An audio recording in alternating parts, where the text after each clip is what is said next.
அனைவருக்கும் வணக்கங்க.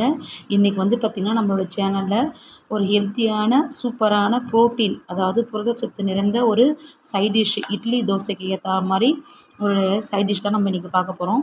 அதுக்கு ஃபஸ்ட்டு நீங்கள் வந்து பார்த்திங்கன்னா, ஒரு 4 பேர் சாப்பிட்ற அளவுக்கு நான் இங்கே செய்கிறேன். ஒரு 150 கிராம் வேர்க்கடலை எடுத்து நல்லா பொன்னிறமாக கோல்டன் ப்ரௌன் கலரில் இந்த மாதிரி வறுத்து எடுத்துக்கணும். வறுத்து எடுத்ததை நம்ம ஆஃப் பண்ணிடணும். ஆஃப் பண்ணிவிட்டு அதிலே விட்டுறக்கூடாது.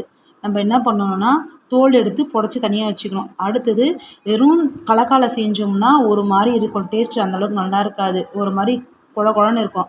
பட் நம்ம வந்து பார்த்திங்கன்னா, ஒரு சின்ன முடி தேங்காய் போட்டு 2 பச்சை மிளகா, 4 பல் பூண்டு, 2 துண்டு இஞ்சி, சின்ன வெங்காயம் டேஸ்ட்டுக்காக ஒரு 5லேருந்து 10 போடலாம்.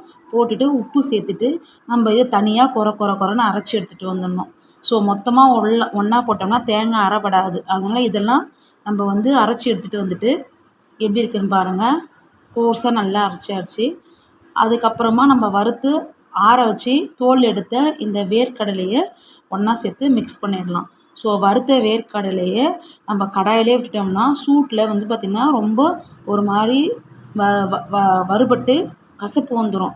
ஸோ வறுத்ததும் நம்ம தனியாக ஒரு பாத்திரத்தில் எடுத்து ஆற வச்சுட்டு, ஆற வச்சதுக்கப்புறமா தான் தோல் போகும். அது தோல் எடுத்துகிட்டு நம்ம இதில் யூஸ் பண்ணலாம். இது பாருங்கள், கோர்ஸாக குறன்னு அரைச்சி எடுத்து வந்திருக்கேன். நைஸாக அரைச்சோன்னா நல்லா இருக்காது டேஸ்ட்டு. ஸோ தனித்தனியாக நம்ம அரைச்சி ஒன்றா மிக்ஸ் பண்ணிவிட்டு ஒரு தாளிப்பு கொடுத்துடலாம். ஒரு தாளிப்பு கரண்டியில் 1 ஸ்பூன் கடலெண்ணெய் விட்டுட்டு 1/4 ஸ்பூன் உளுத்தம்பருப்பு, 1/4 ஸ்பூன் கடுகு, 1/4 ஸ்பூன் சீரகம். ஸோ இது பொரிஞ்சதுக்கப்புறமா நம்ம ஸ்டவ்வை ஆஃப் பண்ணிடணும். அப்படியே போட்டோம்னா கருவேப்பிலையை அந்த கரண்டி வந்து அடியில் வந்து நெருப்பு வந்துடும். நான் நிறைய முறை எக்ஸ்பீரியன்ஸ் பண்ணியிருக்கேன். ஸோ அதை அடுப்பை ஆஃப் பண்ணதுக்கப்புறமா நம்ம கருவேப்பிலை போட்டோம்னா அந்த மாதிரி ஹீட்டு மேலே வந்து தெரியாது. ஸோ இது வந்து பார்த்திங்கன்னா, நம்ம டேரெக்டாக அடுப்பில் வச்சு தாளித்தோம்னா ஒரு மாதிரி குழன்னு ஆகிடும் சட்னி ஹீட்டு படுத்து. நம்ம அரைச்ச சட்னியை தனியாக ஒரு பாத்திரத்தில் ஊற்றிட்டு தாளிப்பு கரண்டியை வச்சு நம்ம தனியாக இந்த மாதிரி தாளித்து ஒன்றா மிக்ஸ் பண்ணிக்கணும். ஸோ நமக்கு தேவையான அளவுக்கு தண்ணி அலசி ஊற்றிக்கலாம்.